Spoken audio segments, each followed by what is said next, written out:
We got our hands on the raw footage of Kamala Harris's 60 Minutes interview. Last October, in the heat of the election, Harris, Hail Mary with CBS. But the network was caught deceptively editing this answer. Watch. But it seems that Prime Minister Netanyahu is not listening. We're not going to stop pursuing what is necessary for the United States to be clear about where we stand on the need for this war to end. But it seems that Prime Minister Netanyahu is not listening. The Wall Street Journal said that that your administration has repeatedly been blindsided by Netanyahu. And in fact, he has rebuffed just about all of your administration's entreaties. Well, Bill, the work that we have done has resulted in a number of movements in that region by Israel that were very much prompted by or a result of many things, including our advocacy for what needs to happen in the region. And we're not going to stop doing that. We're not going to stop pursuing what is necessary for the United States to be clear about where we stand on the need for this war to end. Trump sued CBS for $10 billion, and it looks like they might settle. But before that happens, the FCC released the full interview, unedited, and we have the tape. How will you? Improvisation. Oh, wow, that works so well. I just can't believe it. Kamala Harris as Michael Scott from The Office. I hate so much about everything you choose to be, and I'm so glad that Kamala Harris didn't choose to be the president of the United States. I am so happy about it that I don't know, Klein, I don't know we'll ever change it. We'll just keep it forever. This is a permanent fixture of the studio. We changed the studio around a lot, like to put little knickknacks here and there. Look at it. It's glorious. We all decided that Kamala Harris shouldn't be president. But boy, are we going to show you exactly how much the corporate media protects Democrats. We're going to crack open the entire giant disaster of an ecosystem that is this PSYOP capacity for Democrats to be protected by the corporate media that they fund. They create this as their own PR agencies. Will there even be any media left when this massive cesspool that Elon Musk calls a bowl of worms is finally eradicated? Will it just be us? Where do I get my reparations? Final thing, where do I get my reparations? Everyone else, am I the only guy that wasn't taking USAID money? Am I the only show? Is this the only actual independent show in the world? Incredible, ladies and gentlemen. Today is Thursday, February 6th, 2025. The FCC released the full 60 Minutes Kamala Harris interview. This is the interview that Donald Trump sued $10 billion over, probably the most consequential interview of the 2024 election, given that it is going to reveal how corrupt your media is. DOJ turns over items from the Mar-a-Lago raid as President Trump sends resignation letters to every CIA agent, and the FBI is ready for another gutting. Democrats trying to hold up Kash Patel's nomination. It won't work. They've delayed it another week. We're going to talk all about it today with Representative Troy Nehls, Scott Perry, and also our own Jamie Mitchell joining the program to talk about her day at the White House with President Trump. What a glorious moment for all of us. We are rocking and ready to go here in your front seat to the golden era. My name is Benny Johnson, and this is The Benny Show. Ladies and gentlemen, the golden era, you should have some gold. I'll just straight up say it, okay? I'm just going to start off the show by saying, get some gold in the golden era. The reason why it's called the golden era is that gold has value throughout the ages. America has value throughout the ages. You should go to my friends at Advantage Gold and make sure that you are innovating and that you are hedging against the insanity that is happening right now in the stock market. Everything's behaving like a meme stock right now. Gold, however, is the top performing asset in 2024, and that is why I trust my friends at Advantage Gold. To do me right, I get my personal gold and silver from them. Physical gold and silver in the old lockbox, right? Al Gore, very proud of me. And this is how we make sure that we diversify a little bit, how we invest around here. If you're looking to own physical gold, especially inside of your retirement accounts, text Benny to 85545 for Advantage Gold right now. You get 100% free obligation gold investment guide. Plus, you can qualify for $1,000 in free silver. One-time text Benny 85545. Join America's next generation of smart investors. Text Benny to 85545. Performance may vary. Always consult with your financial and tax professionals. Okay. Here we go, ladies and gentlemen. A start from the beginning. President Trump has sued CBS, all right? CBS staff alarmed by reports of potential settlement talk with Donald Trump over 60 Minutes Harris interview. So what was going on here? You may recall that there was a preview. This is really funny. CBS did this to themselves. There was a preview sent out of a CBS interview of Kamala Harris. Now, she went on 60 Minutes. She sat for an hour with 60 Minutes. And they sent out, it's like a teaser for what the interview was. But what ended up happening is the teaser, the answer that she gave, this specific answer having to do with Gaza and Israel, this answer was wildly different from what was broadcast. They were demonstrably different. You could see that in one, Kamala Harris was salad shooting and was incapable of creating English words with her brain. Made no sense. This is, of course, a very important topic. People's lives are at risk. America's treasure at risk. The Middle East is at risk. This is the original, ladies and gentlemen, that was sent out as a teaser from 60 Minutes. And this is, of course, the reason why we're fixating on this. You say, Benny, it's 2024 election. It's all over. Don't worry about it. You know, who cares? Kamala lost. She lost in a landslide. You have the giant map on your wall. The reason why it's important is that we've been talking about the corporate funding of the media via the United States government. United States government pushing millions, hundreds of millions of dollars into the coffers of the corporate press in order to protect their candidates, their policies, attack the American people. It's something we've been exposing this entire week, and we believe that this is a perfect punctuation mark as to how this all works and how the media isn't actually real. When you hear them all saying the same thing, using the same language, using the same words, it's all directed by our government.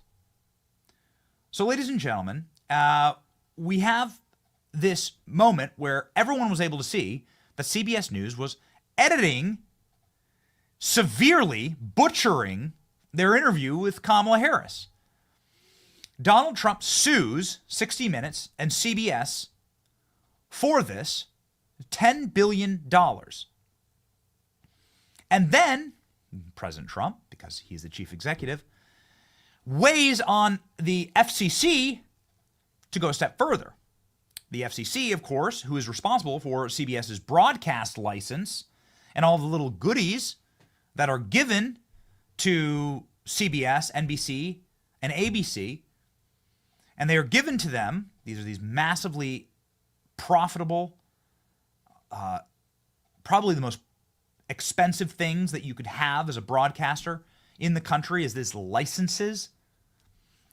Here's how it works. Like when you go into a hotel, when you get a TV, you get ABC and CBS and NBC for free, right? For free.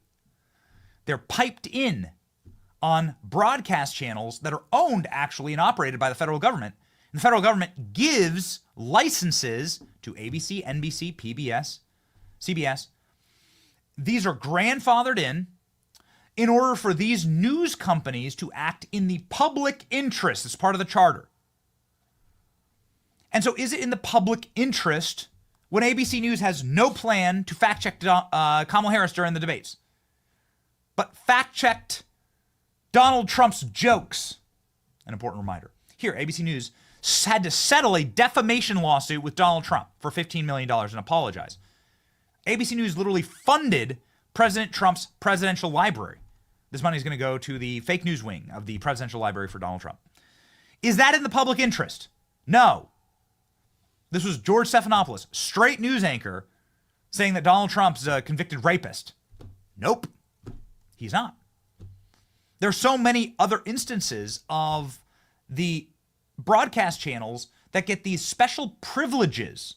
You know, guys like us have to actually build and work and scrape and scrap and grind and create. All these other people are just lavished by the federal government. It shouldn't be that way.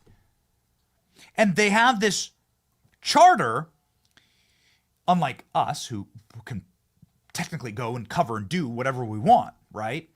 These grandfathered in media companies have these charters that they have to provide and work and give equal time, behave in the public interest, not be biased. How's that worked out? I mean, they're literally losing multi-million-dollar lawsuits to Donald Trump, and then Donald Trump said, you rigged the election, to CBS.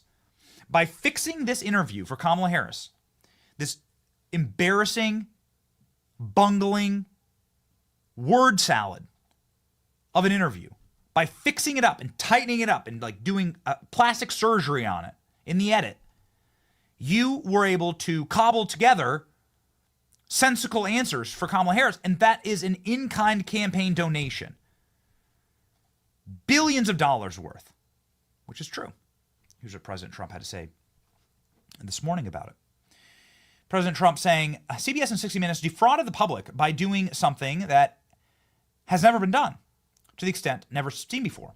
They 100% removed Kamala's horrible election-changing answers to questions and replaced them with completely different, far better answers taken from other parts of the interview. This was election-changing stuff, election interference, and quite simply, election fraud at a level never seen before. CBS should lose its license, and the cheaters at 60 Minutes should be thrown out, and the disreputable news show immediately terminated. With the new Democrat scandal that just arose with respect to USAID, cover that in just a second, illegally paying large sums of money to Politico and other outlets, it leads the question to be asked, was CBS paid to commit fraud? Many other questions to come. Will this go down in history as the biggest broadcasting scandal in U.S. history? Pivoting very quickly over to our reporting on the massive payola that's going on between the feds and media outlets. The rabbit hole goes so much deeper than even we thought. Our reporting yesterday uncovered that the payroll is not only just Politico, which we covered on the show yesterday, but also 6,200 journalists and 707 news outlets around the world in 30 different nations got funding from USAID, including like one that you would know, the BBC got $3.3 million. Bill Gates gave BBC $20 million. What's that about? What the hell is going on? Here's what we were able to uncover in just a short search. This is not the totality of the numbers given, ladies and gentlemen. Politico, we reported yesterday, received $8 million. We were utterly wrong, and we apologize. It's actually $34.3 million stolen from you to go directly into funding the attacks on the MAGA movement, which Politico has done dutifully for 10 years. The shocking and staggering increase in Politico's funding from the feds came after they dutifully laundered fake news to the American public about the Hunter Biden laptop scandal to help the Biden campaign. As evidenced yesterday, we have the emails. The emails state that the intel experts were colluding together to create a cluster cell to rig the election for Joe Biden. And Politico published, and it's still up to this very day, intel experts call the Hunter Biden laptop story hallmarks of Russian disinformation. Well, Politico got a shocking increase in their funding. You can put Killer Klein just had it up on screen. You can see this is pretty amazing how quickly their funding from the feds skyrocketed as soon as they started laundering disinformation for the federal government against Trump and to help out the superstate. The New York Times received $50 million from various government sources, including a staggering $26 million from Health and Human Services. Why would that be? What is HHS doing paying the New York Times nearly $27 million? Somebody explain that? In what universe can you say that you are an independent news outlet when you are receiving these bags of cash from the federal government? These are barges of cash that have been airdropped onto news outlets that are supposed to be independent. Of course you're not independent if somebody's paying you that kind of money. Associated Press received $20 million in government contracts.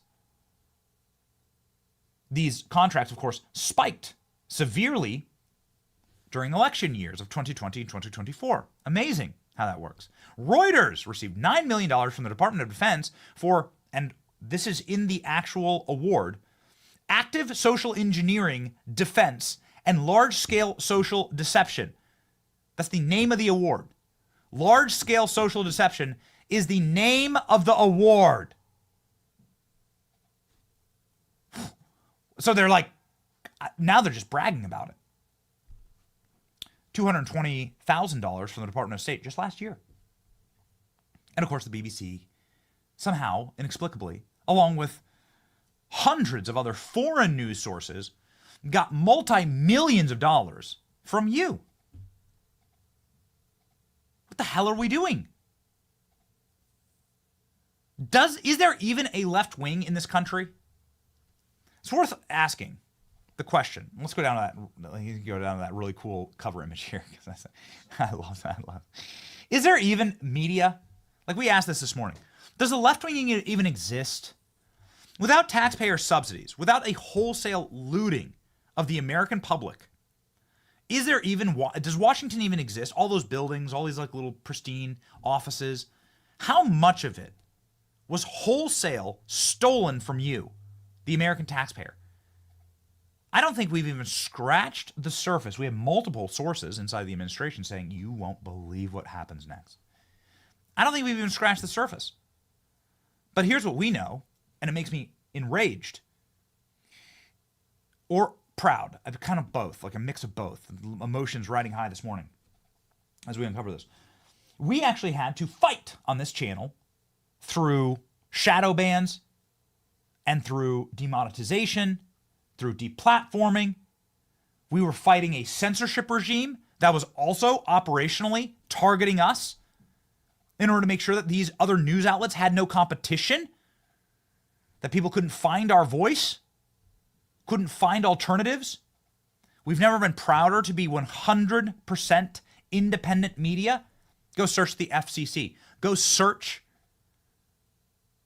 the FEC for election contributions. You won't find us in there ever. We will never take a penny from any of these organizations. All these other people, I'm not going to name them. I'm not ready to do that. We'll probably do that tomorrow on the show. I'm not going to name them yet, but all these other independent journalists taking gobs of cash from the feds and then attacking us. They regularly find their way to attacking us when they don't like something we've done or someone we've interviewed or something we've covered. I can tell you there's one show that you will not find a single penny from the feds, a single penny from any campaign, nothing. When we say we are independent media and we are actually building this from the ground up and that we are a show run by you, for you, and that we are you, right? Like a dad just trying to like make a better life and a better country for my kids, we mean it. And so we're very proud of that. More proud than ever of what's being built here, and we just thank you. Just an opportunity to please subscribe to the channel, ladies and gentlemen. Opportunity, to please just subscribe to the channel and keep this rolling, because we're we're literally on our way to changing forever the landscape of how people consume information and media in this country, because now there will be a insane contraction of the left, not just the media left, which were the Praetorian Guards for the left-wing globalist movement, but the globalist movement itself will wither and die on the vine. Without the funding, they can't operate. Where do you think all these rent-a-mobs come from? Where do you think all these Democrats get their funding? It's a very simple process for how this all works.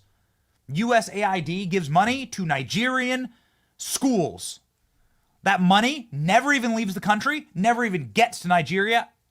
doesn't even scratch this. Like, it's not even, was never even intended to go to Nigeria. It stays right there in Washington, D.C., goes into a shady series of nonprofits and NGOs, and eventually winds up funding the door knockers for the left-wing candidate they need to win in the swing district. That's how it works.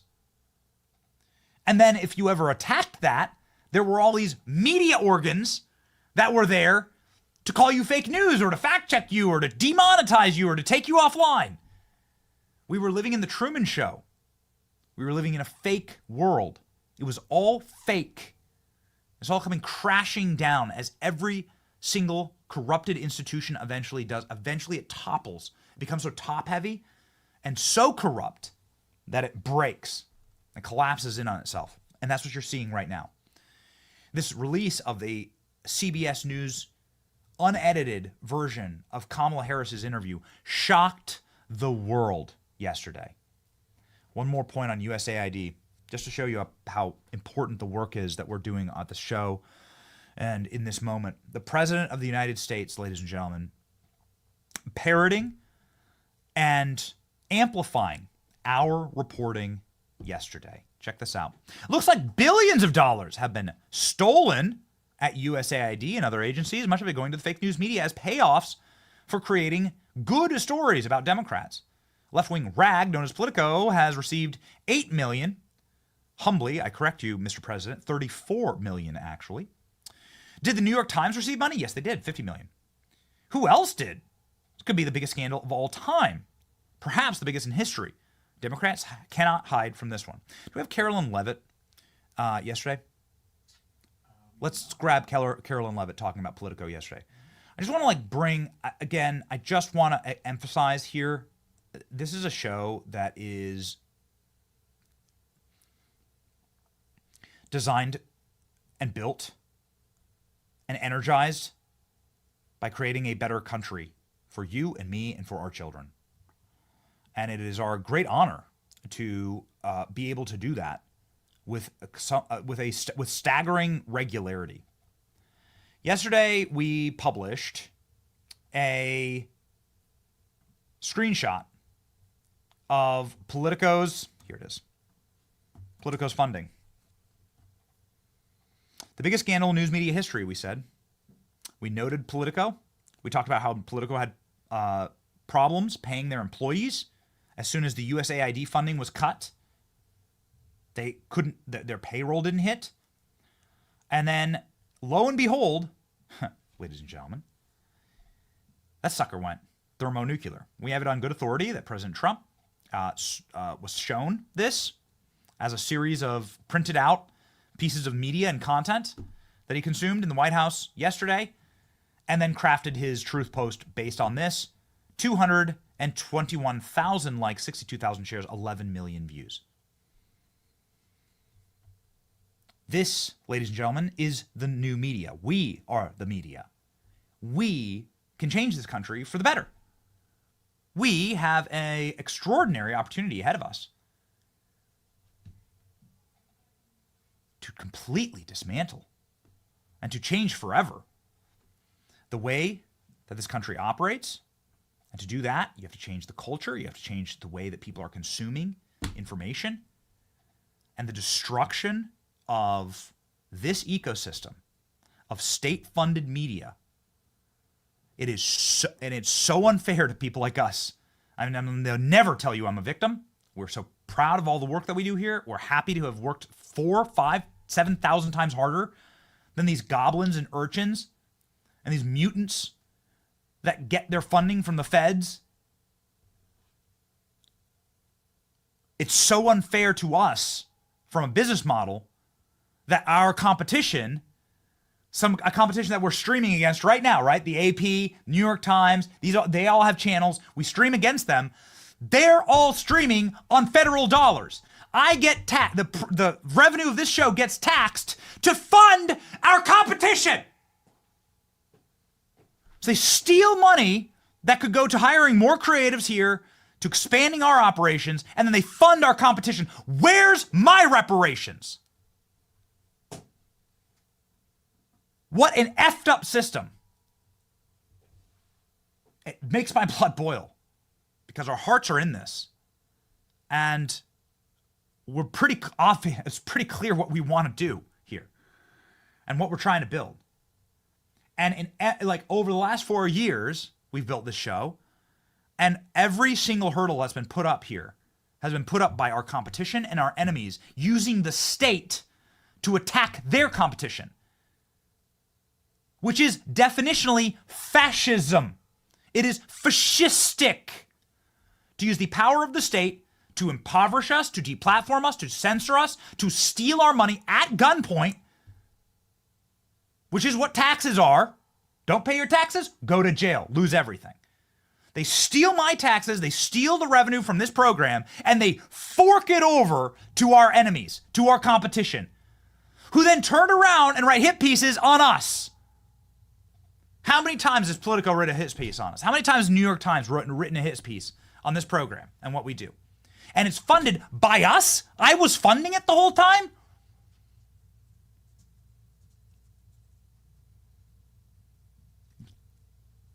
And still,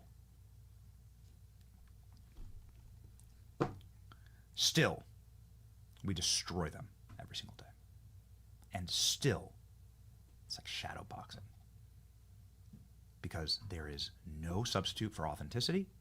There is no substitute for truth. Reality is the undisputed world champion. And ladies and gentlemen, we are on the side of truth and reality. We are on the side of authenticity and actually saving this country. And we have a real audience. They don't. And so the moment you pull that one Jenga piece from the bottom of the stack, the whole thing comes toppling down. And that's what we're facing right now. And it's just, we feel incredibly blessed by our Lord and Savior at this exact moment to have been able to fight through all of this. And now we're on the winning side. And now it's time to go in for the kill, ladies and gentlemen. We're going to rip the throat out of these organs who have been financed entirely by the state. To come for us, the hunters will become the hunted. So we're very, very proud that President Trump's checking out our reporting in the White House. And from the White House dais yesterday. Oh, we were screaming when this happened.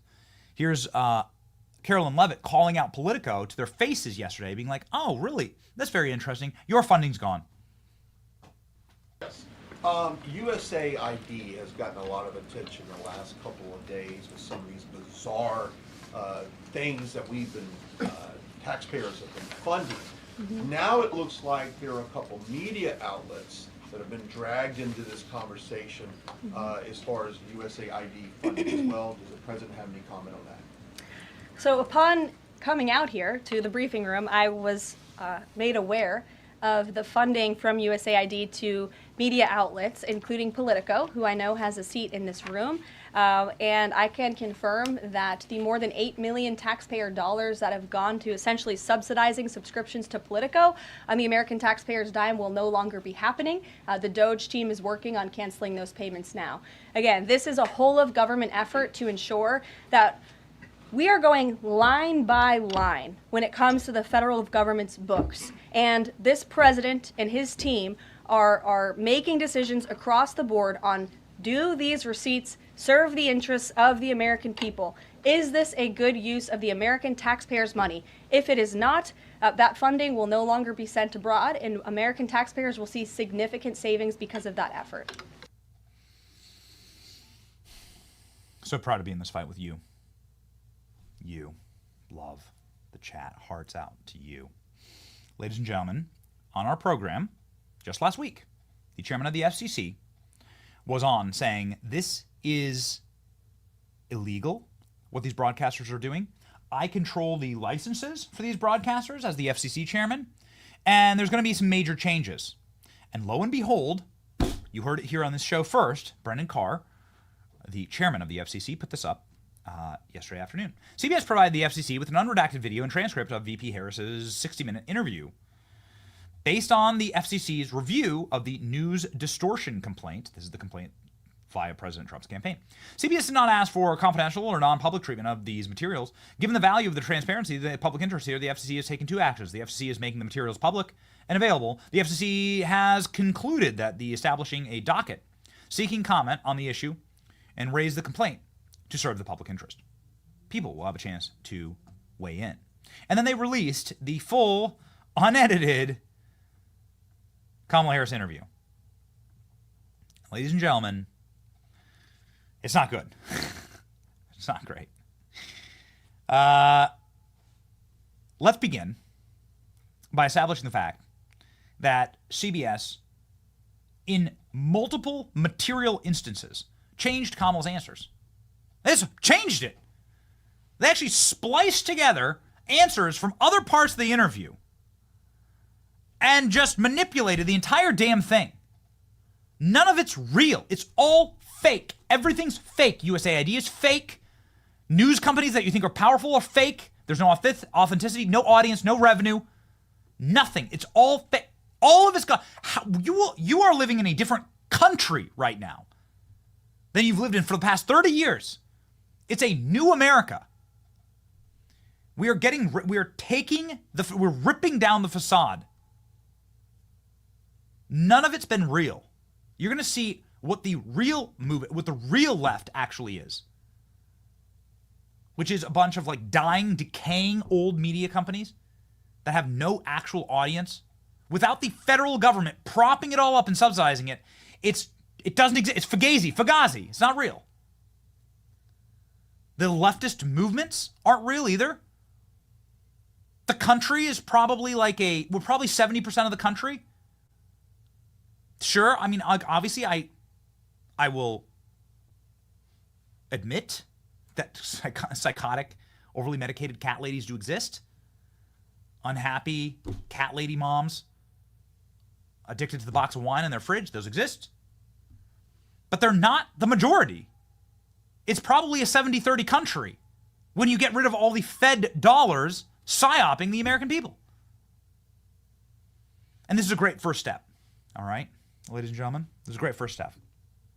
Jesse Waters did an excellent breakdown yesterday of the back and forth and everything that was changed in these interviews. Let's begin with some of the reporting off the top. Let's go.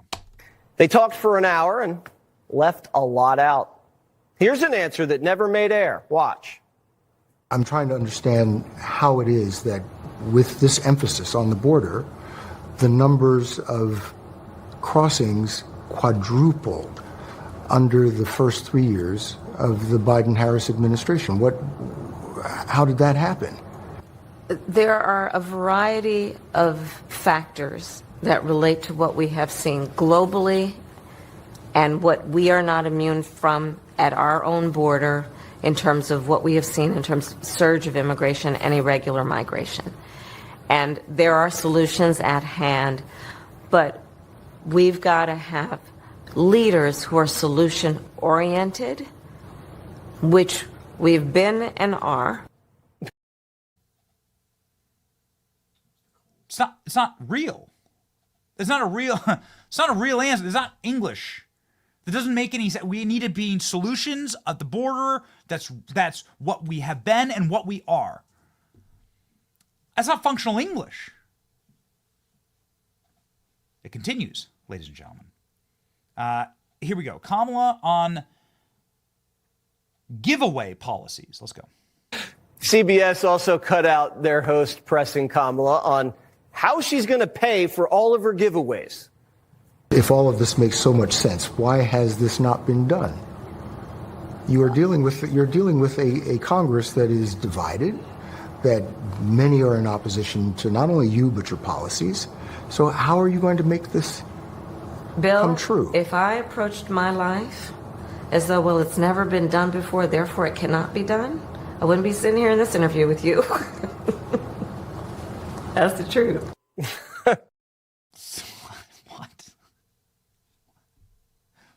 What? I mean, really? These are the kind of questions that your taxpayer dollars and federal licenses are being used and abused to ask. Why do you want to run for president? Here we go. 60 Minutes tossed Kamala a big fat softball, and she swung and missed. The most basic of questions. Why do you want to be President of the United States? There are many reasons, but probably first and foremost, I truly believe in the promise of America. I do. And I love the American people. You know, we are a people who have ambition and aspirations and dreams and optimism and hope. That's why you want to run. That's why you want to be That's why I'm president. running.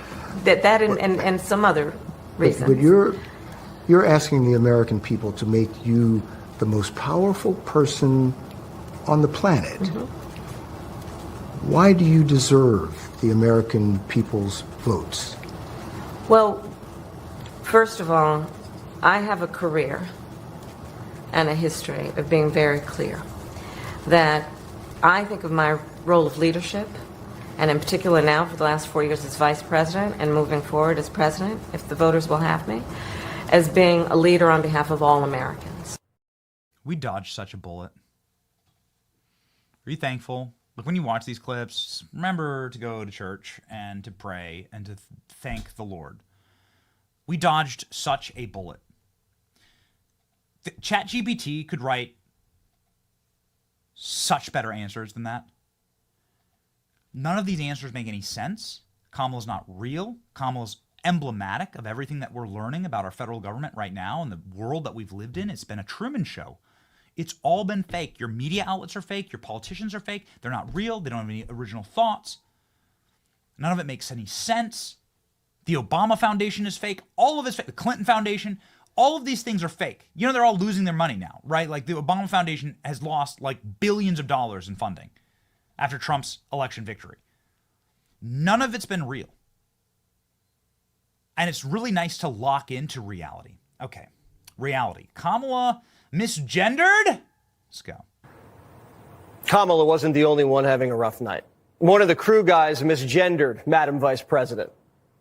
Is that what you needed? Yes, sir. Yes, ma'am. 30 seconds of silence, please, for time. You can watch the whole thing on our social media.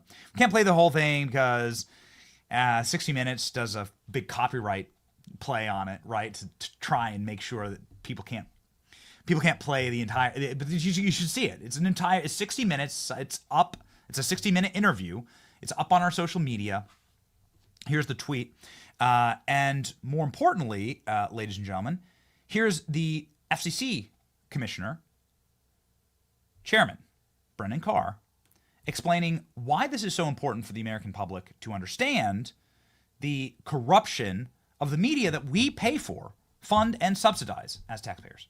And you said you have to turn over the transcripts of the Vice President Kamala Harris's interview because of the way obviously it was edited, and they're already being sued for $10 billion by the Trump team. Are you worried about the precedent of asking for these transcripts because now everybody that has to edit down a interview with a high-profile figure will have the same situation? No, not at all. What's actually interesting here is the precedent we're following is the precedent that the Democrat FCC set when it came to Fox. There was a complaint lodged against Fox, and so they opened up a public proceeding on that, and we're simply applying that precedent. You know, look, there's a lot of people in this country right now on the radical left that are upset about this investigation into CBS and the work that I'm doing on broadcasters. And sort of paraphrase Thomas Sowell, when the government has been weaponized in your favor, it feels like discrimination when all of a sudden there's even-handed treatment. There's a lot of people that have been on that sort of that upper road of the two-tiered system of government, and what I'm here to do is apply the law evenly. This is a rare situation where we had extrinsic evidence that CBS had played one answer or one set of words and then swapped in another set, and CBS's conduct through this, frankly, has been concerning. You know, look, they just did an interview with Vice President Vance and immediately fully disclosed the unedited transcript. For some reason, they decided not to do that in this case. And so we've now opened a proceeding. We think it's in the public interest to allow people to participate and comment. And we're going to take this one step at a time at the FCC. And I hope. All right, ladies and gentlemen. such a great, I mean, it's like exactly the message that Brendan Carr said on our program last week, which is it feels bias when the federal government has been weighing in on your behalf and supporting you. It feels unfair when suddenly all that support is pulled out. Get ready. We're hearing a lot of rumblings. You're going to see entire news outlets shutter. You're going to see these massive, powerful news outlets close down after USAID stops funding them, after the feds stop funding them. You're going to see a total resetting of the landscape. It's going to be very, very exciting. We're very much looking forward to covering all of it. Here, ladies and gentlemen, as promised, this has done multi-millions of views on our social media. Please go over and watch the whole thing. They copyright strike it if you play the whole thing. So go over and watch it. 6.5 million views, 22,000 likes. It is devastating. And the opening shots are of Kamala Harris wiping her nose and talking about how much mold there is in the air. It's crazy.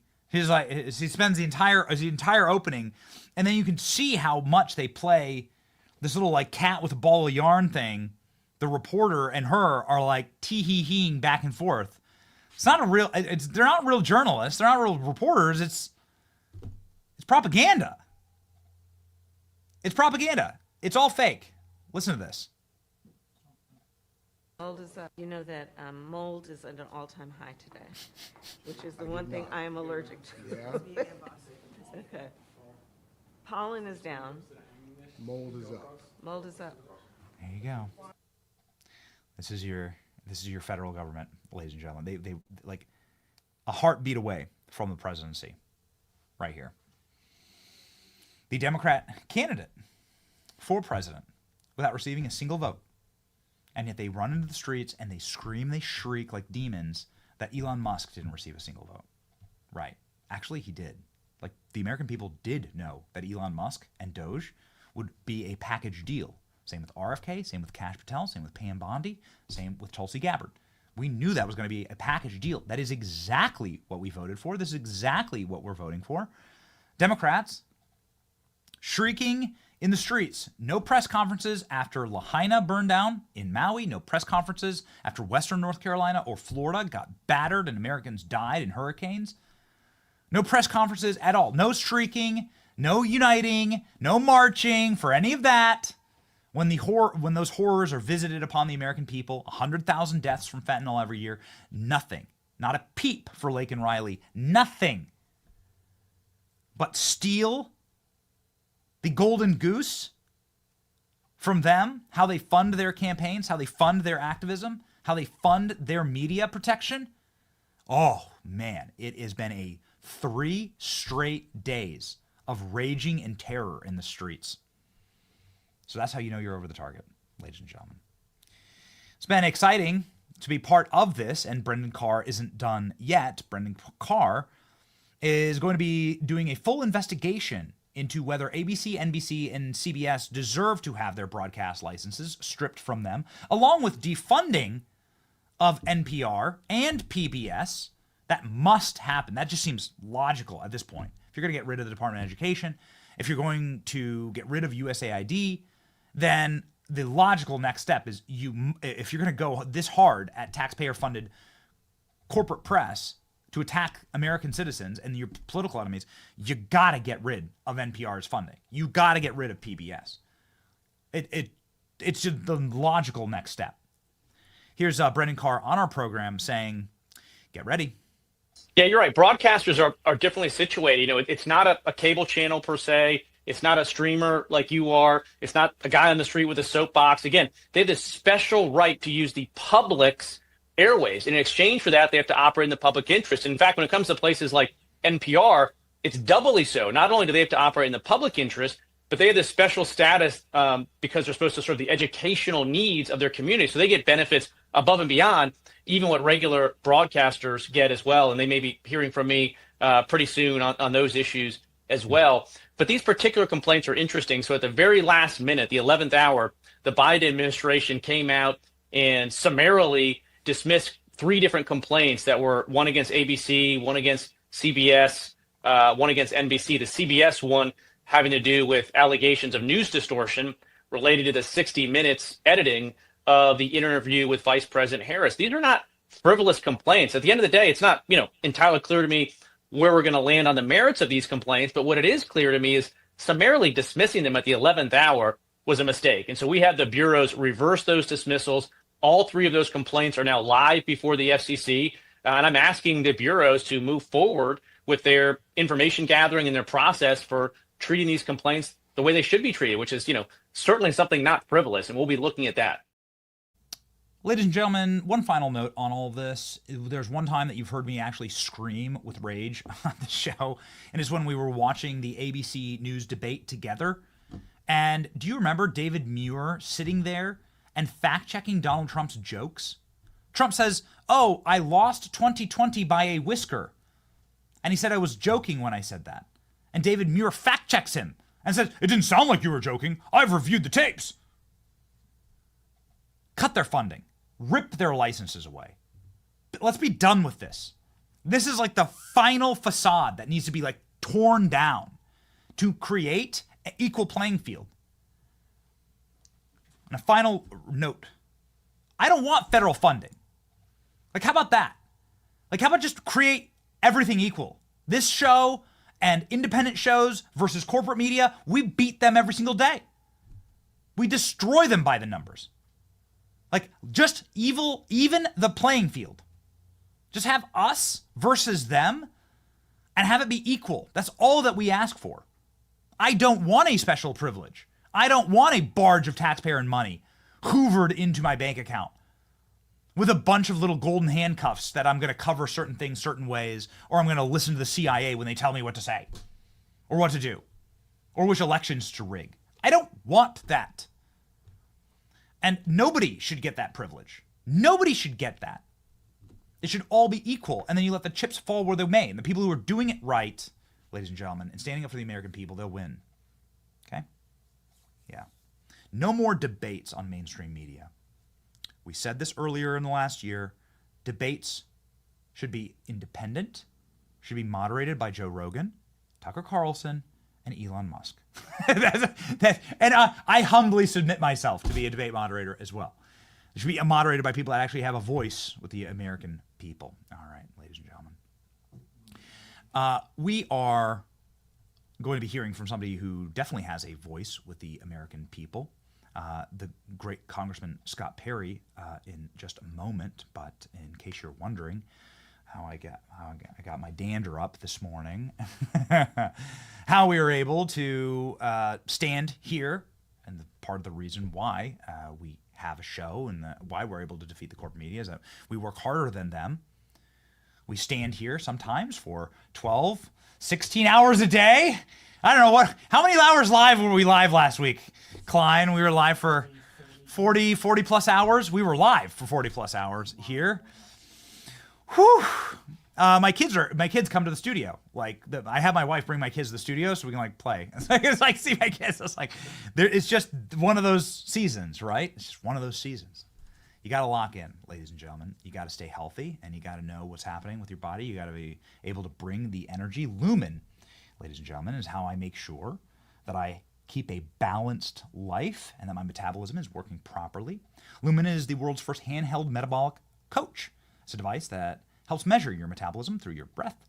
You breathe into this small device, and the app tells you if you're burning fat or carbs, gives you tailored guidance to help you improve your nutrition, workouts, sleep, and stress management. It's a lot of that in this job. Ladies and gentlemen, it's a way to find out real time what's going on with your body and to stay healthy and fit. This is, of course, exactly what we want heading into a Make America Healthy Again administration. And this is the first step in actually ridding yourself from the chains of the Fed, right? You have to live a healthy life. You don't want to be locked into being addicted to pills, being addicted to big pharma, being addicted to Medicaid, Medicare, government handouts, subsidies. They want you sick. They want you incapable of fighting back. Ladies and gentlemen, Lumen. Take your next step in helping improve your wellness. Go to lumen.me/Benny and get 20% off your Lumen. That's lumen.me/Benny for 20% off your purchase. Thank you, Lumen, for sponsoring this episode and for keeping us on our feet on this program. We are at a standing desk all day. These Statements and products have not been evaluated by the Food and Drug Administration. The products are not intended to diagnose, treat, or cure or prevent any disease or condition, ladies and gentlemen, just to keep you on your feet and healthy. All right. Joining us now, and it is, of course, our great honor to have the chairman of the House Freedom Caucus, one of the few people that actually stood against the heart of darkness over the last few decades, has been the House Freedom Caucus. Now, Patriots in control, ladies and gentlemen, Representative Scott Perry joins the show live.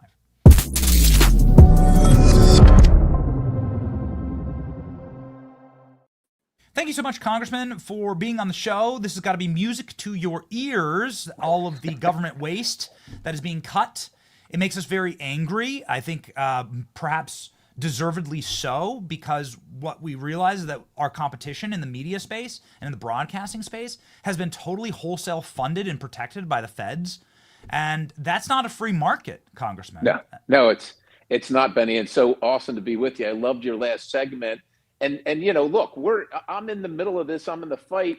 And you think I think that we know a lot of what's going on because we're right here in the face of it, even though we can never seem to get the information out, right? But yesterday, I learned that USAID, I'm on the Foreign Affairs Committee. We deal with USAID every year.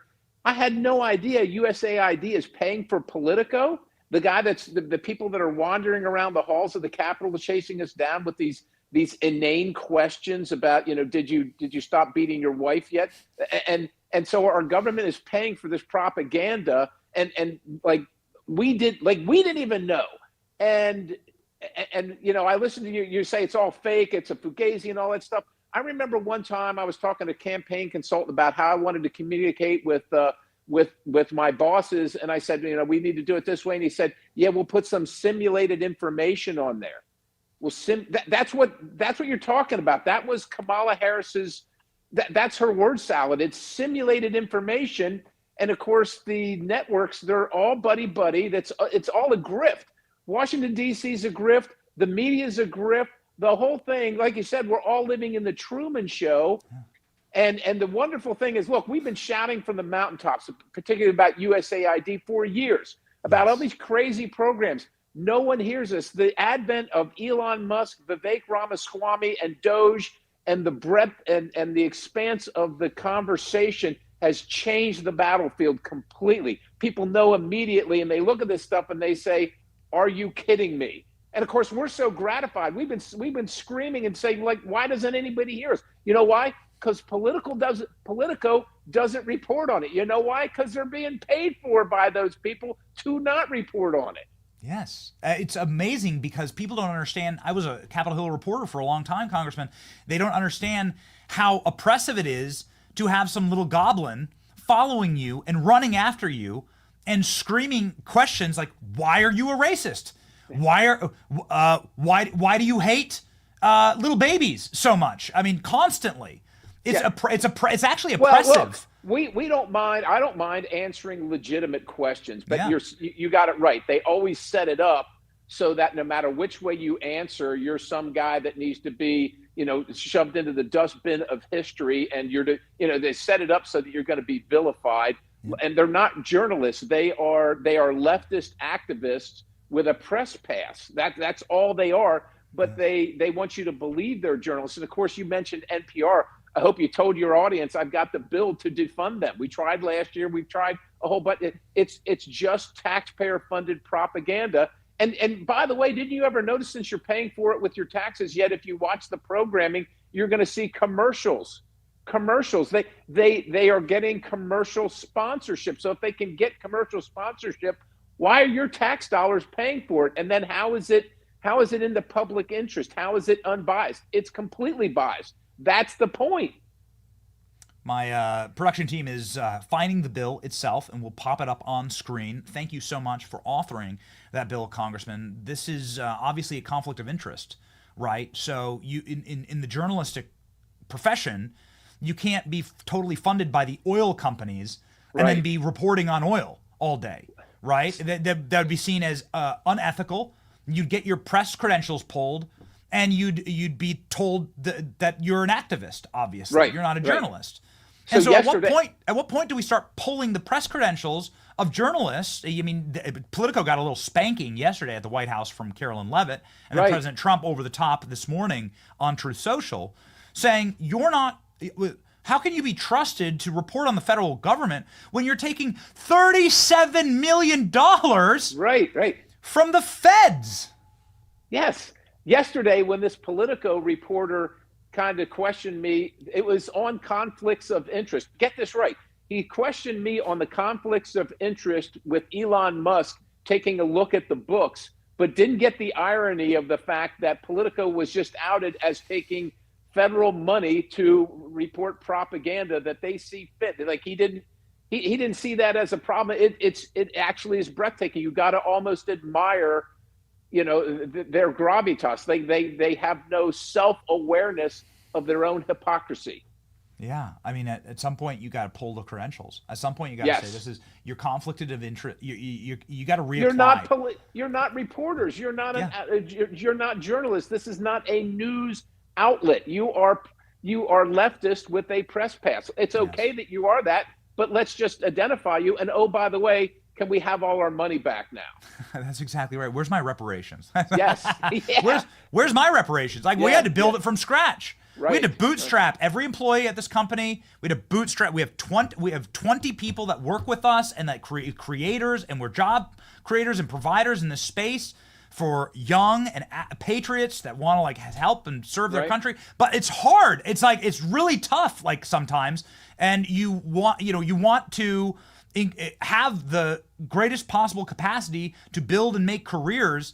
But then you realize, you look across the way and you see $50 million for the New York Times. What could you do? What could you do with millions of dollars? It's totally, It's unbelievably unfair. It's unfair to every creator on our team. It's unfair to our channel. Thank you for setting it right. We're going to pop on screen here from your website, sir. Congressman Scott Perry introduces No Propaganda Act. U.S. Representative Scott Perry, you are the one fighting for that. You have the actual bill here on the floor. Can you give us an update on this? And more importantly, where's the spine for Republicans to just go ahead and do this? They've been talking about defunding NPR like for the last 20 years. Why hasn't it happened? But because it's more simulated information. You said it right, Benny. They've been talking about, because they want you to believe they're actually doing, but actually they're only talking. So we're seeking co-sponsors. We'd like to get it marked up. We'd like to take input, make the bill better if we need to. Let's get it on the floor. Let's vote. But I hate to say this, but there's a lot of people in Washington, D.C. that love the simulated information. So they want you to believe they're doing something about it by talking about it when they absolutely have no intention of doing something about it. This isn't the first time I've introduced this bill, but we can't seem to get any traction. And look, I love my colleagues. My job is to work with them and try and do the best I can. But let's face it, if this was a priority for them, this would be moving. Yeah. It does seem, however, that you could defund NPR presumably from the executive branch as well, right? Like, wouldn't you? The president. Could impound it, but I would say this, Benny. Look, we love the things that the president's doing, but for them to endure, Congress needs to step up and make sure we pass laws that he can sign, so that the next leftist that becomes the president somehow can't just undo all the hard work and effort. And so we need to do our job here. And so, I stand for things, and they come after me when I stand for things. Other members see that and they say, I don't want any of that. That's a hard life, Perry. We don't want any of that action. So we'll talk about it, but if we don't do anything, nobody can really blame us. Congressman, since you're on the Foreign Affairs Committee, and then I want to move over to oversight, but just one more question on this. Did you know that USAID, we did some research this morning, did you know that USAID funded 6,200 journalists, 707 news outlets in 30 different countries? You're on Foreign Affairs. Surely they would have to answer to you for this. Yeah, we get 5 minutes of questioning. You have to dig through stuff. We focused on all the DEI stuff for the most part, but I literally did not know that. I found out yesterday when the rest of the world did. And thank goodness for Doge. Yeah, that's insane. Okay, so right? Yes, exactly. So House Freedom Caucus plus government oversight, you're on both. This has got to be some of the greatest couple weeks of your life. What's coming next, right? I have a feeling that we haven't even seen the true heart of darkness inside of the federal government. Can you lay out like a roadmap for where Doge is going to go and what we can expect to see next uncovered? Well, I know that I'm talking to Doge about the fact that we're spending millions of dollars in Afghanistan, which actually is going to fund the terrorists that fight America, not only just in Afghanistan, but around the globe. So I'm talking to them about that. When you see somebody like Elon Musk in Treasury or at NOAA, you know that things are going to be happening. I think they're looking line by line. And look, people are complaining. My constituents, some of them are complaining to you. What are you doing about this? How do they have access? And I say to my constituents, why don't you have access? Like, is it secret where we're spending our money? And if it is secret, why is it secret? And so I know that there's a lot of climate activists in NOAA, and I know that there's a lot of problems at Treasury where we're spending the money. And I think if people just find out about it, they're going to be up in arms about it. So I think there's a lot of money to be saved, but it's going to put the finger on Congress to actually do these things beyond what the president can do. Trillions of dollars being wasted. How about the national emergencies? Dozens of them that last for years. There's a national emergency for when the Iran hostages were taking place were taken hostage back in the 70s. Where's all that money? Do you know that we don't have one receipt for all the money spent on the Chinese pandemic? We don't have one receipt. Where is all the money? What did we spend it on? And if we haven't spent it all, who's using it for what right now? I think those are the questions that are going to. That's why Washington, D.C. is shaking its boots, because they're used to those slush funds.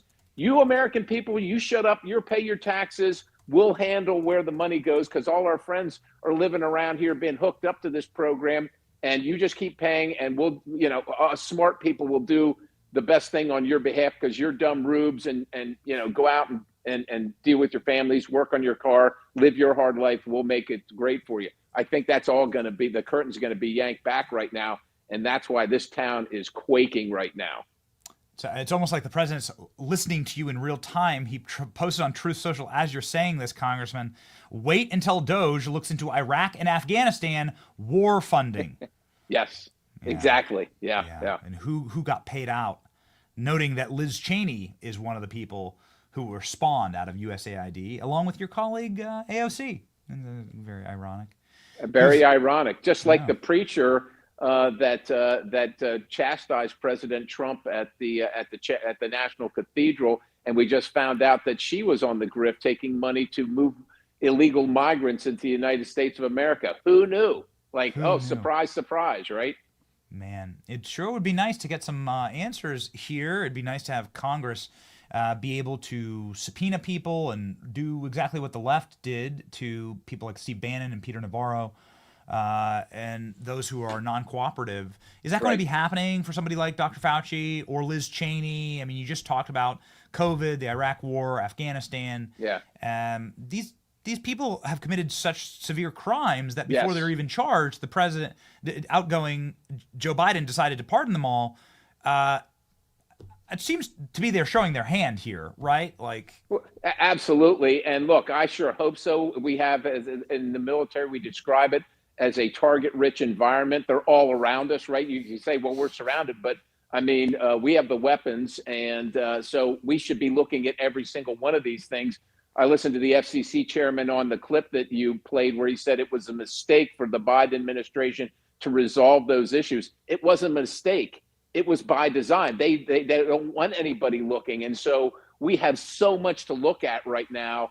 I think we need to increase dramatically the size of the weaponization committee and probably the oversight committee so that we can get to all these issues. Every committee should be doing robust oversight based on what we're finding now. The government, as we know, as you know, has become way too big, way too involved in every aspect of our life. Thousands and thousands of employees, many of them obviously not showing up for work. I happen to just know that because I handle federal buildings where we have, I think, 250 million square feet of office space, of which about there's no more than 50% of 49% of it being used at any one time. I mean, these are horrific just discrepancies and waste that the American people can't afford while we're driving our country into debt. So we've got a lot to look at. Yeah, so I don't even get started on the Pentagon budget, but as a retired brigadier general, There's waste combat there veteran, too. Waste there too. yeah, I watched it happen. Yep. Nothing is sacred. We got to look at everything. It is our job.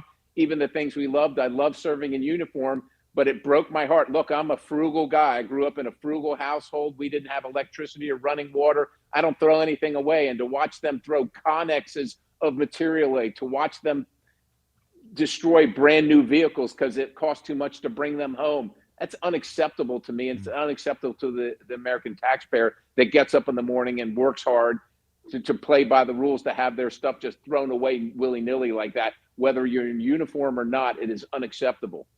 So do you think it's a good use of resources to pack those C-17s filled with criminal aliens and send them back home, or to Guantanamo Bay? I'm not sure if you've ever been to Guantanamo Bay. A lot of people who've served have, or at least know a great deal about it. I spent one day there. Yeah, I went did there you? for one day. Yes, I did. Yeah, look, not a great place, right? Like you don't want to go there, right? You don't want to go there, right? I'm very frustrated by the Biden administration releasing terrorists who will then find themselves back on the battlefield. That's who's running Afghanistan right now. Some of those very Gitmo terrorists that were released. So I don't like that, but the facilities there, we own it, so we ought to use it. And if we have these people in America and we need space, there's no reason they can't go there. Like, we don't have a lot of money. We don't have any extra money. So I love the fact that, like Colombia, my mother's Colombian, but they said to the president, you're not going to send your people here. American planes aren't going to land here. And the president, 20 minutes later, they said, oh, our bad, we'll take them. And, the president's sending American planes there. But what would be even better is if Colombia would come up and pick up their criminals and take them back home, like all these other countries that have sent them to us. That would be better.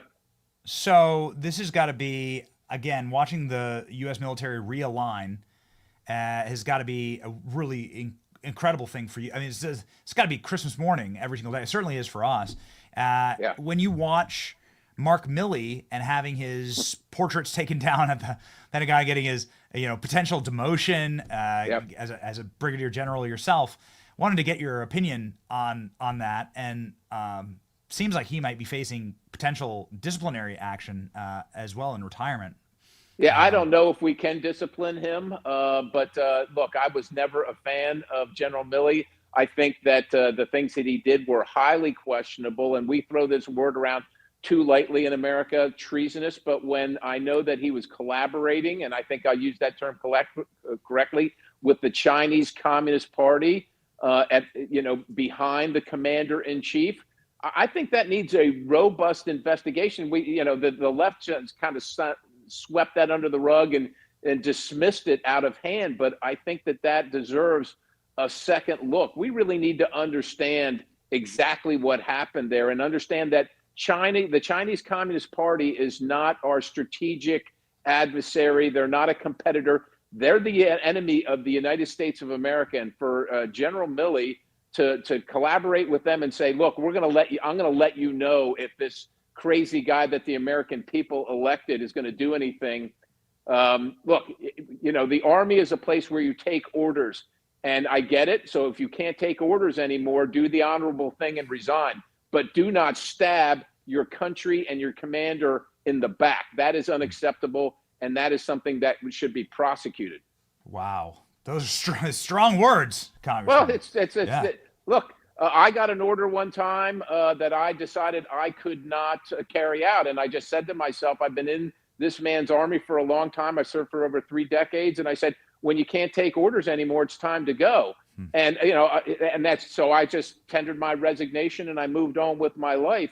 That's the appropriate thing to do, not to stand there and say, oh, I'm going to go collaborate with the people that are trying to destroy our country. That is not the answer, obviously. And I don't think we ever really got to the bottom of it, because the left-wing media just dismissed it because it was Trump and everything was okay as long as you were resisting Trump.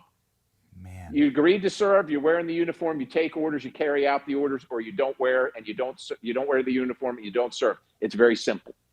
Was the order? I don't want to get too personal here, but were the orders to study white rage I want to find out about white rage. It's such an embarrassment, man. Like that wasn't the order, but was something along that line. Really? That morally, I just DEI training. Yeah. Okay. Yeah, that kind of stuff. Yeah, that's right. Okay. Yeah. Changing your pronouns to they, their. Yeah. Okay. All right. So on a broader scale, and in conclusion here, government oversight is going to be a real hot ticket, obviously, in this era of Doge.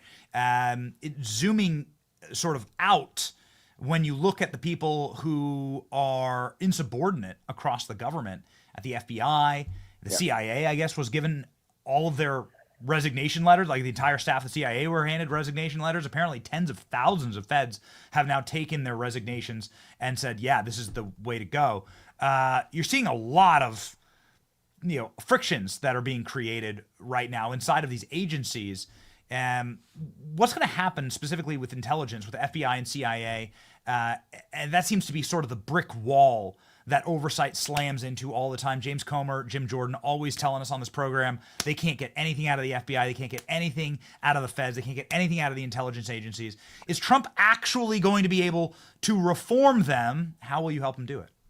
Well, first of all, I'm on oversight and intelligence. New sheriff in town on the Intelligence Committee. New sheriff in town on the FBI shortly. New sheriff in town at the CIA. And I think that there is going to be a reset. There needs to be a reset, especially for the CIA. It needs to be outward looking. They surveilled members of Congress. And, oh, by the way, members of Congress happen to be Americans.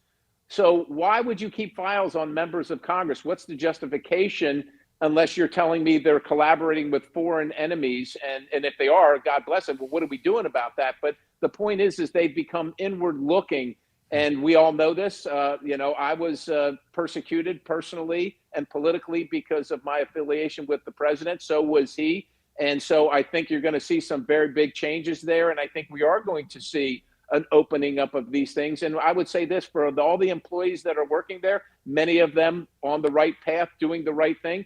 But there's a new boss in town. You got to make a decision, just like if you're wearing the uniform. If you're not going to support your new boss's agenda and the mandate from the American people, God bless you. We understand. It's time for you to move on to the next part of your career.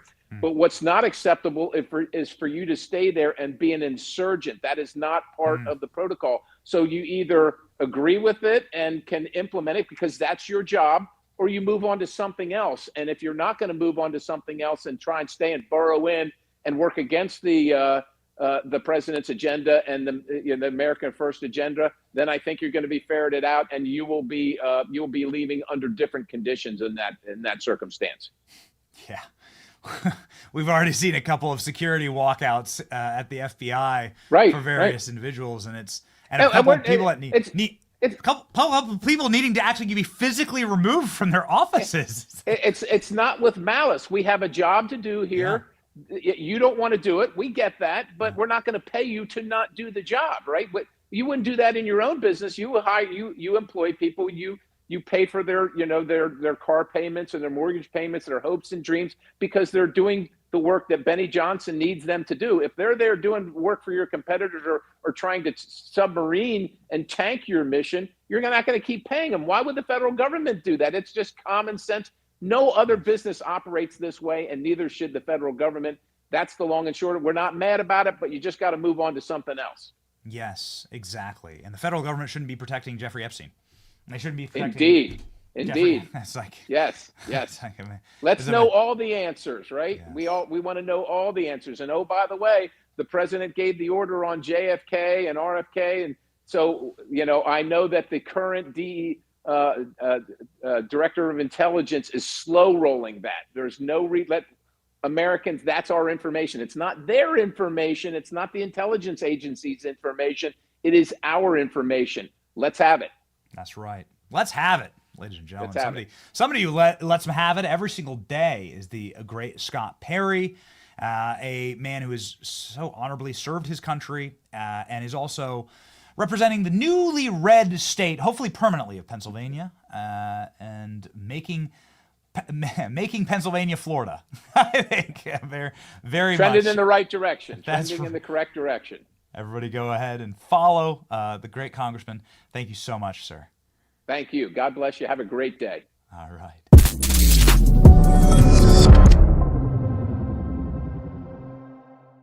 Oh man, Donald Trump at a prayer breakfast this morning, saying some very fascinating things. I wanted to hop in here just very quickly on President Trump's address to the National Prayer Breakfast. Let's bring religion back. Let's bring God back into our lives. Goodness, such important messaging. Maybe we should have led with it. President Trump announces, as of this morning, that he'll be signing an executive order to make Attorney General Pam Bondi the head of a task force to eradicate anti-Christian bias. Every day, Christmas, every day. Let's go. To confront such weaponization and religious persecution, today I'm signing an executive order to make our Attorney General, who's a great person, she's going to be a great Attorney General, Pam Bondi, the head of a task force, brand new, to eradicate anti-Christian bias. About time, right? Anti-Christian bias. Executive order Donald Trump is signing. I have told you many times on this program that I will physically crawl on my hands and knees to carve Donald Trump's face into Mount Rushmore with my own artistic skills and with a hammer and a chisel, and do it the old Egyptian way if Donald Trump gets rid of the IRS. If Donald Trump gets rid of the IRS, that's how we can actually hire at this company to destroy forever New York Times and Politico, AP and Reuters. This, ladies and gentlemen, is, of course, the number one burden on all Americans is the income tax. It's totally illegal. It shouldn't actually be. The federal government doesn't need this much money. We're in debt. We need to pay off that debt. We can do that with tariffs. Get rid of the IRS. Abolish the IRS. Abolish the income tax. Let's freaking go. Donald Trump saying that he wants to create his own sculptures here. Donald Trump saying he signed an executive order to create a new national park of American heroes. Let's go. The stories of legends like Washington, Winthrop, and Williams remind us that without faith in God, there would be no American story. Every citizen should be proud of this exceptional heritage. We have an unbelievable heritage, and we have to use that and make life better for everyone. That's why as we approach the 25th times 10 anniversary, think of that, 250 years we'll be celebrating next year of our country's founding. I have signed an executive order to resume the process of creating a new national park full of statues of the greatest Americans who ever lived. We're going to be honoring our heroes, honoring the greatest people from our country. We're not going to be tearing down, we're going to be building up. It will be called the National Garden of American Heroes. Some of you will be on that soon-to-be hallowed ground. All right, ladies and gentlemen, I can't wait. I have some suggestions for the new park, and it will be probably a regular visit from me and my family. What a great place to take your kids, right? What an incredible moment that we've lived through. We did help fund and promote a giant statue of President Trump with his fist in the air. We think it'll probably be a national monument eventually, one of these days. We have a photo of it, actually. There's this giant statue of President Trump raising his fist that was created. Alex, can you go grab that? And maybe this should be one of the first things that go into the new national park. And this is driving around on the flatbed of a truck. It was supposed to drive down the parade route in Washington, D.C., but we didn't that didn't actually end up happening, sadly. That's kind of like what it looks like. ALX will get you the actual statue. It's really impressive, and I'll do any. We will be the Salvation Army guy with the bell. Like, let's get the statue made. Look at that sucker. It's like 30 feet tall. Giant Donald Trump with his fist in the air. There are better images, but this is just the fabrication. You see the fabrication of it. This massive statue. Maybe this can be a feature piece in the actual. There we go. Look at that. That's great. That looks great. Maybe this can be a feature piece, like an entire park filled with statues like this. Come on, man. Donald Trump, in conclusion of his remarks today at the prayer breakfast, talking about his assassination attempt. Honestly, it's a mirror. It changed something in me. I feel even stronger. I believed in God, but I feel much more strongly about it. Something happened. So, thank you. Thank you. All right, ladies and gentlemen. We are very excited to be welcoming to the program someone who joined President Trump at the White House yesterday. This is a member of our team. We've talked a little bit about our team here. The reason why I get my dander up, as they say, about the employees at this company and the deep and abiding unfairness of rigging the media ecosystem against independent creators is because we're very proud to provide careers and jobs here for young and dynamic independent creators. And one of them is Jamie Mitchell. Jamie Mitchell runs a group called Gays Against Groomers. You can also find her at The Gay Who Strayed. She's a designer on our team. She's been fighting against child butchering and mutilation for years, was one of the original voices calling out from the wilderness about this back when it cost her pretty much everything. But Jamie Mitchell won yesterday.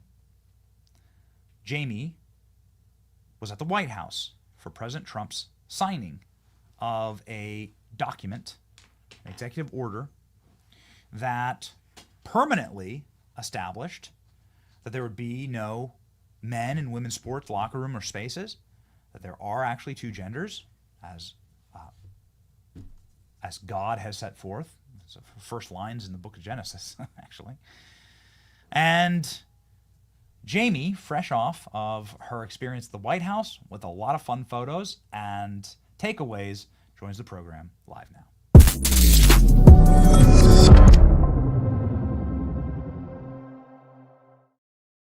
Jamie, we are so very proud of you on this program. We have a lot of fun assets. I mean, it looks like you had an amazing seat in the House. A lot of guests from this show that were in the room. Also, some regulars. How was it yesterday for President Trump's historic signing of this executive order? Well, thanks for having me on, Benny. And thanks for your support, with all that I've been doing with Gays Against Groomers. But yeah, I'm still kind of riding the high. I'm still not 100% sure if that was real, that I was really in that room yesterday. It was monumental. This is something that we've been fighting for so long. And as Trump said, it's just common sense.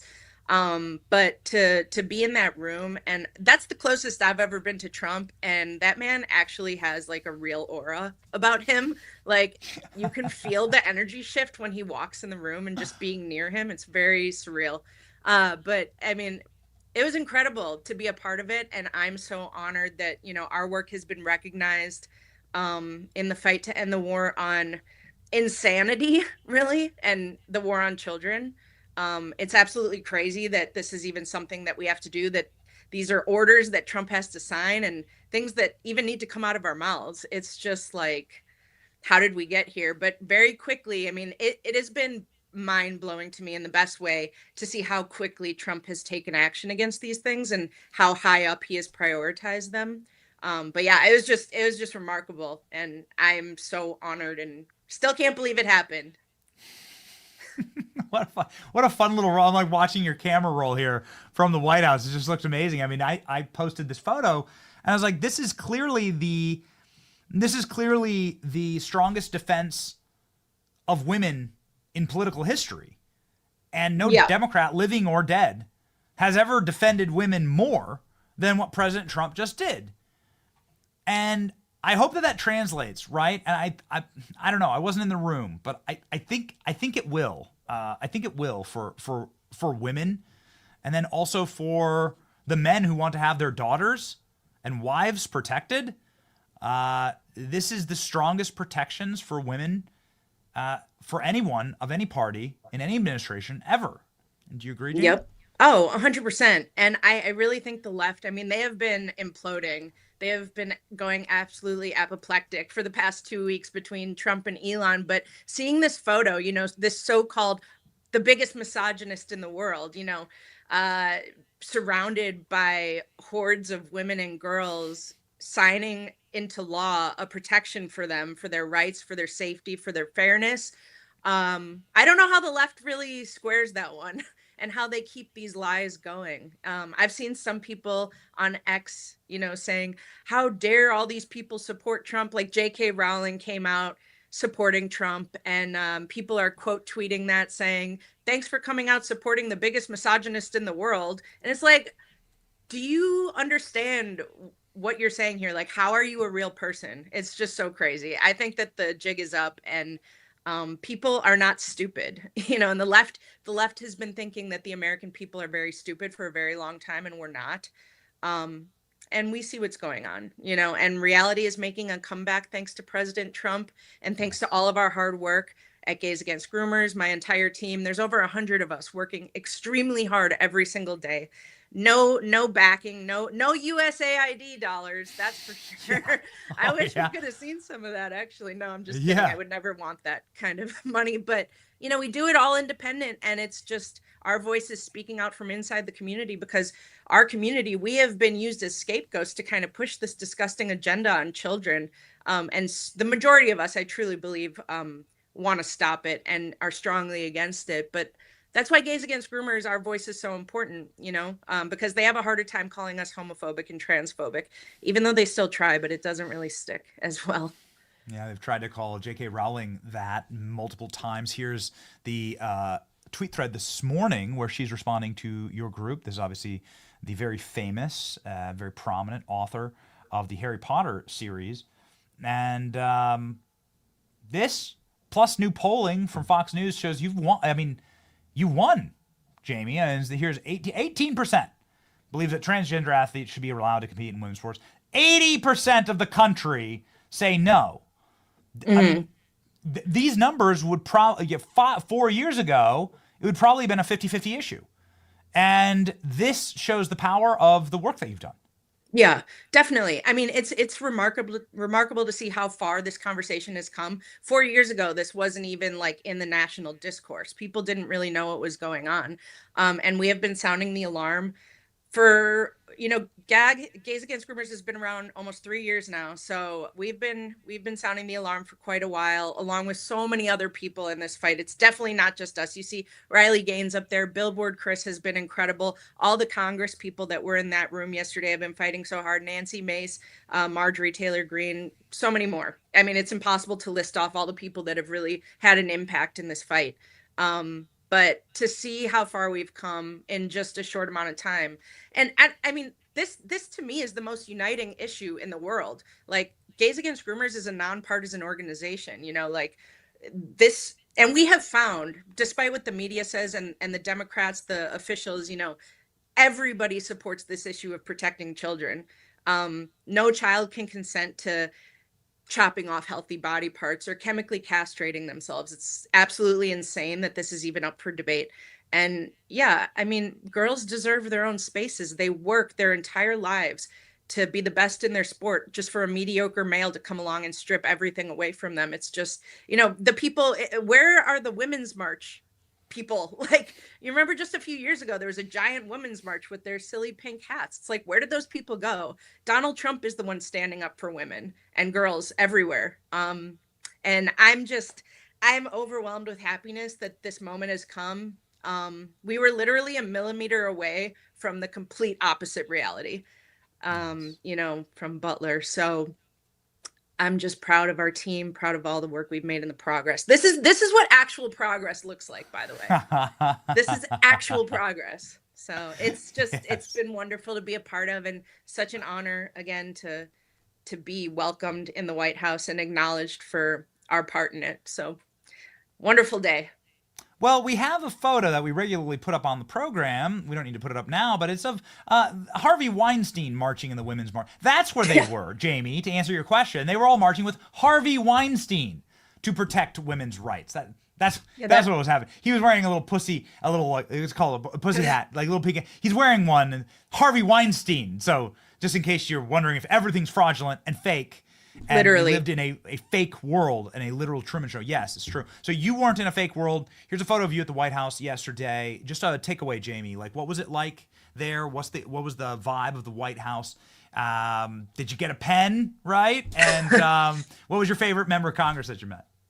I didn't get a pen. He gave those out to all the little girls that were surrounding him, and I was totally fine with that.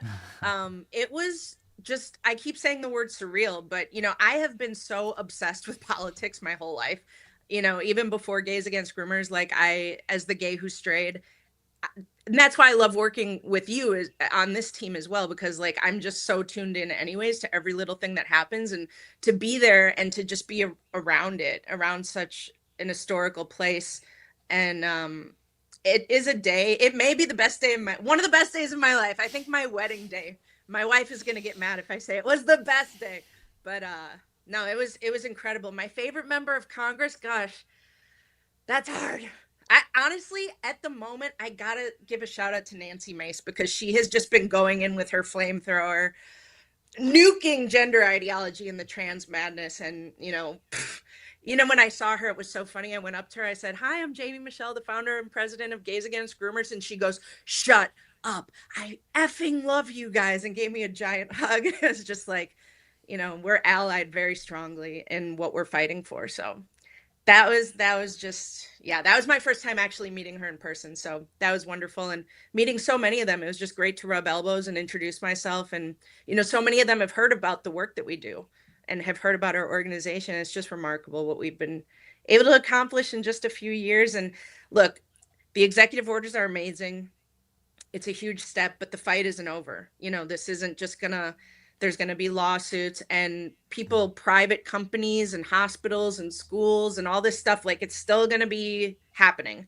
But I think that there's going to be a massive chilling effect going on because people are scared, especially federally funded. So it's making a huge impact, but there's still a lot of work to do. And we are not going to stop until this evil agenda is buried deep in the ground forever.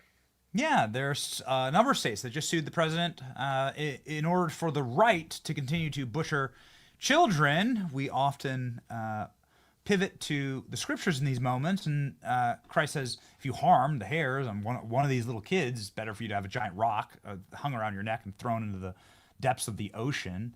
Don't do it. It's immoral. It's monstrous. It's actual butchery. And one of the people who stopped it, ladies and gentlemen, we are proud to have on our team. Her name's Jamie. You should follow her right now. And also, you love all of the graphics that she makes for this program. And she's a real artist. And so, ladies and gentlemen, you can go over to her website as well and support Gays Against Groomers as well. A huge victory for Jamie. Just getting I'm not tired of winning yet, Jamie. No, I am getting a little exhausted though. I mean, it's like I can't put my phone down for 2 minutes. I miss like a earth-shattering breaking news. I'm like, I can't sleep. I don't know how he does it. I don't know how he does it. Like, he's a madman with so much energy. I can't believe it. But yes, thank you so much. And if people want to go to gaysagainstgroomers.com, we are completely self-supported just by small donations from our supporters. Gaysagainstgroomers.com, you can donate there, get some of our merch. We have some books that we put out. So yeah, and thank you, Benny, for letting me come on and talk about this incredible experience and historic moment in our nation and for the protection of women and children. That's right. The most pro-woman president, the largest defender of women's rights that has ever held office is President Trump. So cry more about it. Godspeed, Yep. Jamie. We're proud of you. Talk to you.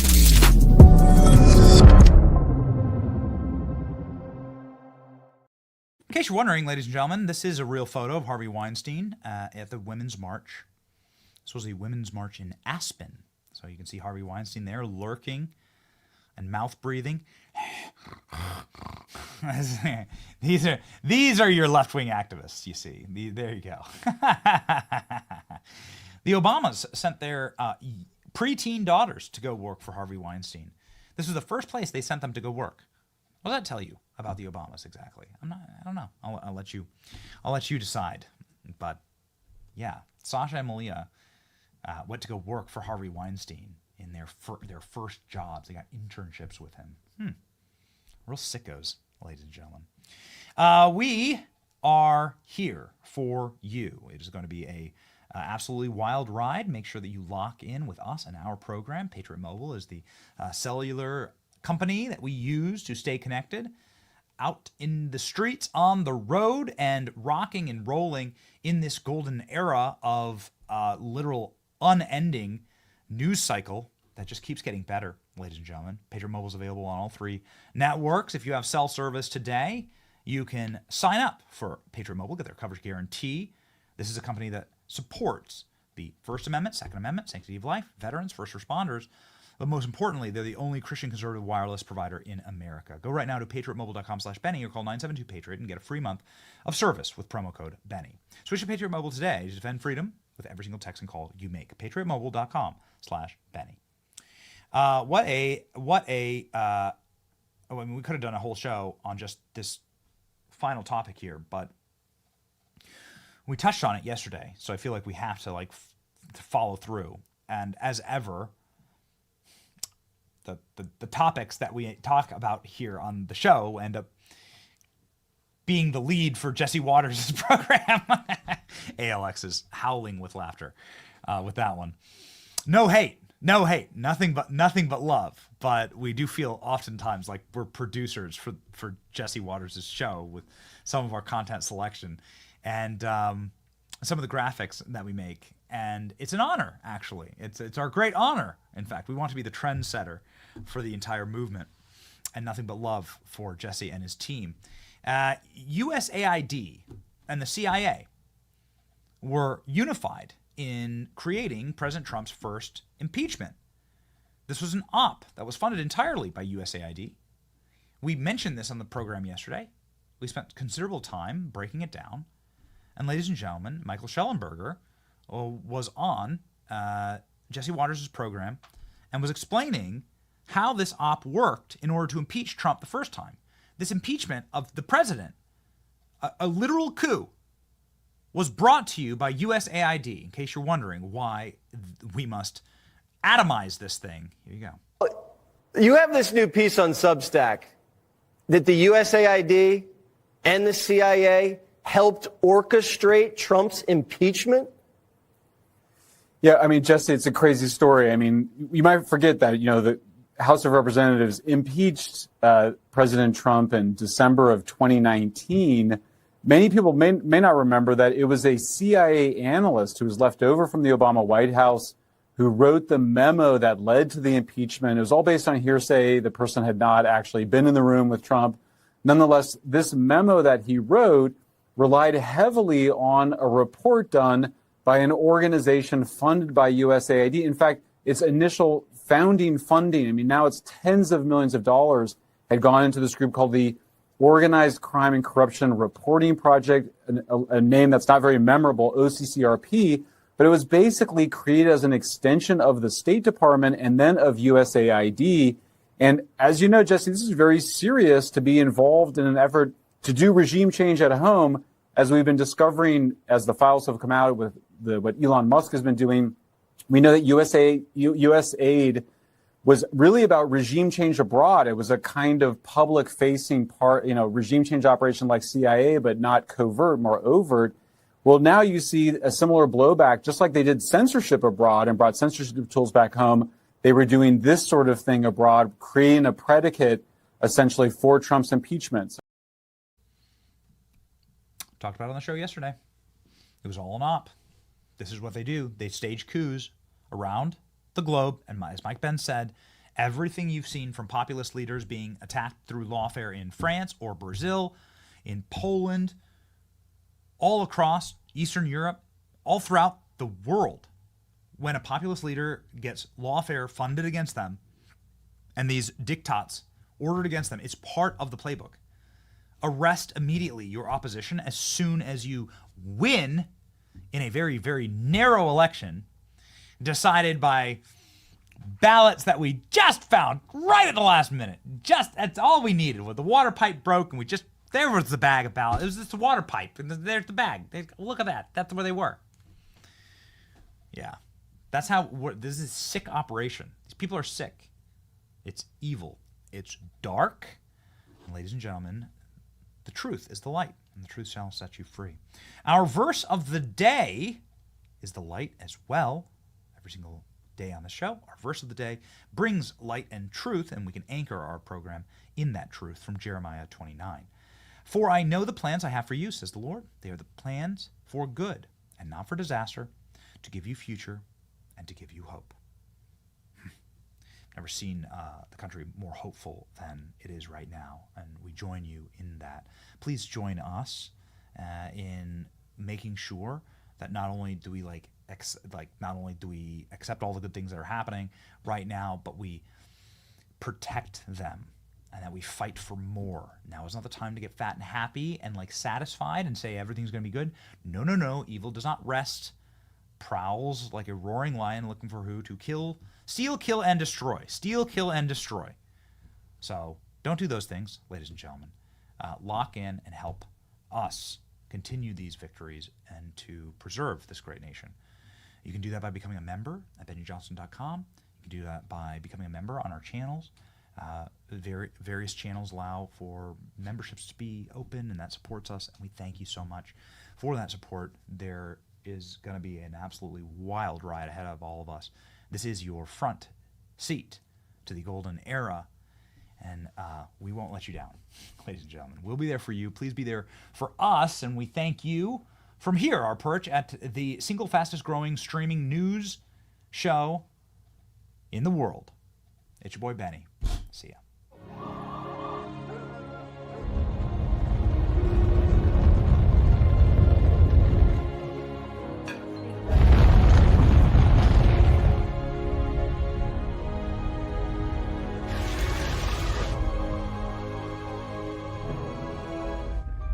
We really did have everything, didn't we? I mean, when you think about it.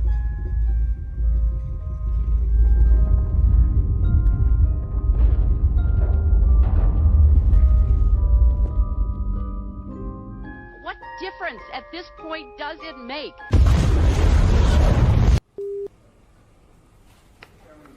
How will you? I just hope I find it along the way. We can improv conversation. Improvisation. Where the truth gon' be, faith and freedom on your TV screen. Stand up strong, battle through the night. The Benny Show's here, bringing liberty to light. From the speeches to debates, Benny sharp like a blade. Cutting through the lies, watch the truth cascade. With the warrior's heart, this man never fades. You know it's prime time when Benny invades. From saving the nation to stories untold, the Benny Show's a storm, see the truth unfold. Stay in the loop, let freedom take hold. Salting all the libs, soul never sold. It's the Benny Show, where the truth gon' be. Faith and freedom on your TV screen. Stand up strong, battle through the night. The Benny Show's here, bringing liberty to light. Liberty to light. Bringing liberty to light. Liberty to light. Bringing liberty to light. From the speeches to debates, Benny sharp like a blade. Cutting through the lies, watch the truth cascade. With the warrior's heart, this man never fades. You know it's prime time when Benny invades. From saving the nation to stories untold, the Benny Show's a storm, see the truth unfold. Stay in the loop, let freedom take hold. Salting all the libs, soul never sold. It's the Benny Show, where the truth gon' be. Faith and freedom on your TV screen. Stand up strong, battle through the night. The Benny Show's here, bringing liberty to light. Bringing liberty to light. Bringing liberty to light. Bringing liberty to light. Bringing liberty to light.